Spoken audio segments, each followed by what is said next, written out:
really, I finished it very, very late last year in late November, and so we didn't really decide to formally release it. We put it on my website and we put it on iTunes just because I wanted to give it to friends and make it available to friends, but we didn't release it or try to distribute it or market it. So this year is the real release of the record. Edel, again, the same record company that's doing the Carl album, is going to release it formally in Europe. We're going to change the cover a little bit. Edel felt, and I agree, that the cover is a little whimsical or light for the music. It's a very it's a very wonderful record, and not serious, but definitely a rich record with the orchestra and everything. And so I think they're right in that the cover is a little too childlike. So we're going to change the cover, and they're releasing it November 6th in all their markets, and we're going to be bringing it out more formally, to retail distribution in the States too, again with a new cover. So I only made 1,000 of those CDs that you have in your hand, and so they're almost gone. So they'll be collector's items, but the album will come out look a little differently. But the music will be the same. But I produced the record myself, first production on my own. It features again acoustic guitar, Michael Lamardian on piano, which is an interesting career thing. I love Michael's playing. We've remained good friends. He produced my first 4 albums. He's, to me, the consummate pianist in the business, studio pianist. He worked with Steely Dan. So many people produced my records. So I went to Nashville and had him play piano. And most importantly, we put a 30-piece string section on the record. And so I think it has a very rich kind of Nat Cole traditional sound to it. Arrangements of traditional songs, my arrangements of traditional songs that I enjoyed as a child, as well as 2 new songs by Rob and I, Doesn't Feel Like Christmas and A Dream of Peace at Christmas Time, a song by Steve Dorff called Swept Away, Best Christmas. Steve and I wrote Swept Away together with John Bettis, and Best Christmas is a tune that Steve wrote, so it's a nice collection. There's a track at the end, it's an arrangement of a very traditional Christmas song, O Emmanuel, which was arranged by Scott Frankfurt, who worked closely with us on Avalon. So it's a very family project. Well, throughout the years, I've obviously remained friends with all the people I know in the business, and they come and go, it's just like, unless someone, in the case of Carl Wilson, it's very sad we lost Carl 10 years ago, but if Carl was alive, I would be doing things with Carl. So if people are around, and someone just asked me if Mike McDonald would be on my new album, and I just said, well, it's about music, and when someone's voice, if it seems like their voice would work for a particular song, or their talents would work, then I'll call on them. In this case, I really felt like Michael Lamardian's playing would be perfect for the style of the record and what I was doing, and it is, because he's very, very powerfully skilled player, but he plays, pop beautifully, so it was really fun. We had a really good time. He played some accordion, and we just had a very good time in the studio. It was, definitely old times, talking about the past and reliving all the early records, and so it was fun.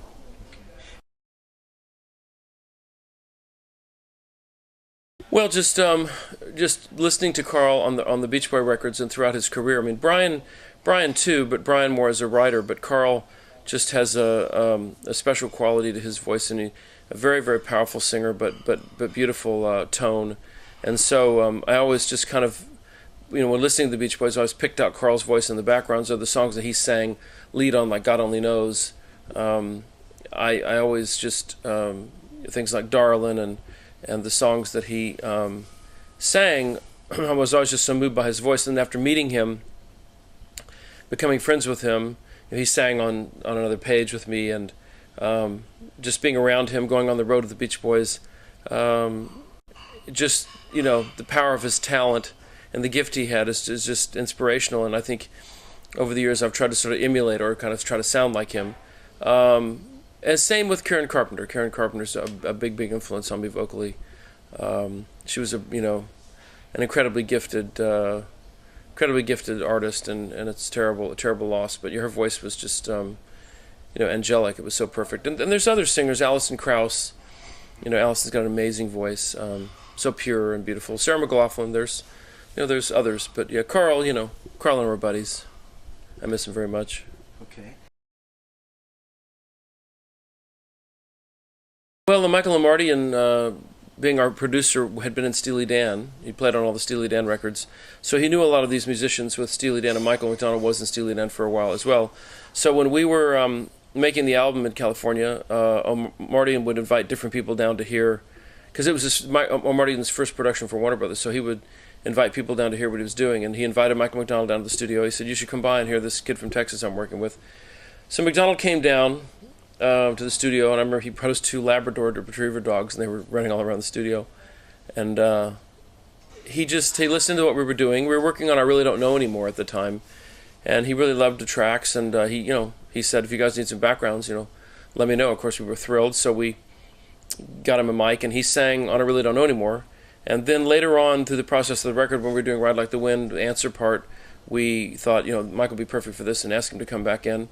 And then throughout the years, I don't know, Michael has become much more than an acquaintance. He's probably, like Carl, Michael and Carl would probably be, as I said, my 2 best friends in the music business that I've known. Jerry Beckley and Dewey Bennell from America as well. They're very good friends of mine. So I have many acquaintances in the business who I see. When I see them, they're friendly and we have a good rapport. But Michael would be probably, like I said, my best friend in the music business, and I just saw him recently. So throughout the years, he's sung on records, and I've sung on a few of his records, and so we've toured a lot together. And he's just a wonderful guy. And he's always been a very big support to my career. And obviously, having him sing on my first album was a big boost at radio, to create that notoriety. As were other artists. I mean, Larry Carlton, I was a big fan of Larry as a guitarist. I asked Michael and Marty, and is it possible to get, Carlton to play on my album, and Marty and called Larry, and so Marty was really the one who called in a lot of those favors because of his relationship.